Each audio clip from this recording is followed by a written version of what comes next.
this is another thing that we do a lot. Me and Jackson always shares. Any Portuguese podcast that he always sees, and he tells me like great stories about how they trained there, how jiu-jitsu started. So this is one of my favorite, actually. To be honest, it would be my favorite like part of the podcast. So like telling the stories. So what you have for us this week? The stories, I was very fortunate to hear a lot of stories from my professors and my masters. You know, the Gracie members that create this amazing martial art. You know, just for the first podcast, I'm gonna share a story that's it's actually available. You can watch Hiro talking about this story. It's when Hiro went to Brazil to live with his grandpa in the farm. Helio Gracie used to have a farm and just like a ranch house. And Hiro went to spend the summer there or something, couple of months there. And the Gracies, they always go to buy fruits and vegetables in a like large scale. They have a truck. They go to the central markets in Brazil where all the fruits and vegetables are distributed to small markets, and he buys straight there because he buys box of watermelon, box of bananas, and everything like in a huge amounts to feed the whole family. So Hiro was going with his granddad to this market to buy fruit. And then on the way there, Helio parked his car in a way that was not like supposed to park there. He kind of blocked two other cars that were about to leave there. Okay, there's a traffic situation there. He left the truck there and walked to the market.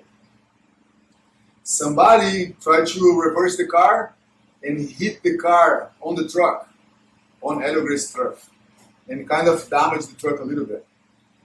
And then the guy was complaining, and Helio just walked to the market, And Hiro stayed there and talked to the guy and said like, hey man, I'm really sorry with the car. And the guy, no, you have to pay me this amount now. Let's say like $100. You have to pay me $100 now. And otherwise this is not going to go well. And then Hiro went inside the market, and his dad were there picking watermelon and stuff. And he come and say like, hey grandpa, the guy wants $100 because you crashed the car and damaged the car. And then they say like, there's no way I'm paying anything. That's not even a conversation, I'm not paying anything. Okay? You can tell the guy, if he wants, he can fight you.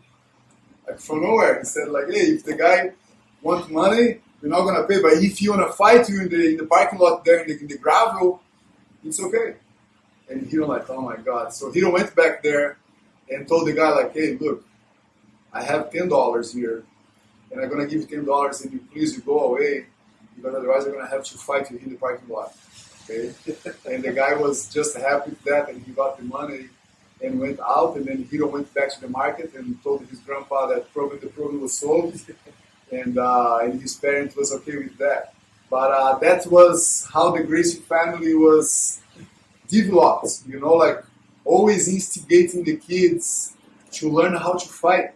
And if there is no fight, there is no events, there is no competitions, they would create their own fight in order to challenge and master this jiu-jitsu art that's so efficient that we practice today. Hiro was what, 18? Yeah, Hiro was like maybe 16 to 18, something like that, a teenager out of high school. Jeez. And just live with his grandpa there. You know, and I heard like hundreds of stories like this, like many stories of how the Gracie family built this amazing clan of athletes that had their own martial art, their own way to eat, and their own habits. You know, like they created this amazing tribe that's made jiu-jitsu so big. You know, and I'm so thankful to have the opportunity to learn from them directly in Brazil, and just made my life out of this, because jiu-jitsu is exploding over the world because it's fun. You know, it's fun, it's efficient. It teaches a lesson to yourself, to your ego, you know, turn people into better professionals, in better anything. You know, jiu-jitsu is just beneficial in any aspects, you know, physical, mentally. It's an incredible tool that you can really improve the person that you are. Sometimes I hear people saying like, oh, I train jiu-jitsu because I want to be better than my opponent. And I think that's great. You're going to be better than your opponent regardless. But I think what jiu-jitsu really do is make you better as a person that you are. You know, not better than anybody else. You're going to be a better person because of the amazing training of jiu-jitsu. You know, and you can tell, you know, you've been training jiu-jitsu for a long time. If you look back on time and look at your circle of the people that you hang out today and the people that you used to hang out before and the friends that you made inside jiu-jitsu, and, you know, you're more resilient, you're more patient, you take a little bit more time to take actions, you talk different with people, you improve kids' life in many ways, teaching them how to survive bullies and woman empowered program that really teach, you know, sometimes not just teach, but like rescue survivors and giving them hope of empowerment. It's worth to defend themselves. You know, people that could never put their voice out, to just empower them in a way that they can finally speak, you know, and use the word stop in a way that really mean it. And the world's becoming not better, you know, every day it's more challenging. And a lot of people thinking that having more money is something that make your life better. And I agree that money make your life better, but aside to money, you need to be balanced and you need to be under control of your emotions. And during the pandemic now, we see a lot of that, a lot of crash in people's emotions and loneliness.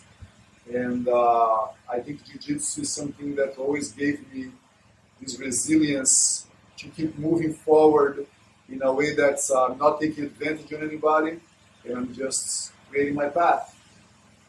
And I think that's you know, the biggest lesson. And apart the technical side, it's just cool, you know. You control somebody bigger, it's something good. It's the first time that the smaller, the ant was able to defeat the elephant. You know, before it was just in movies, and then jiu-jitsu proved that it's possible and it's available to you today. And we have this amazing program that's really embraced jiu-jitsu in a very, very safe way, you know, because jiu-jitsu can also be very threatening the first experience. And we are more than tired of hearing people that got discouraged in other systems of jiu-jitsu, and they found hope on the system that we have representing Gracie University, following the steps that Hiro Henner and all his family created. You know, his dad started with creating the UFC to prove that Jiu-Jitsu was the best. Jiu-Jitsu is the best. And I think Jiu-Jitsu is very young. I think Jiu-Jitsu is going to be big when a mom in the shopping center look to a kid wearing these white pajamas, and instead of she say like, oh, that kid's doing karate, she says, that kid's doing jiu-jitsu. When the mom say that, the mom that don't know anything about martial arts, see somebody in a pajama and she thinks that's jiu-jitsu, we're going to be in a good place and we're going to have a better planet of people that are more balanced because of jiu-jitsu.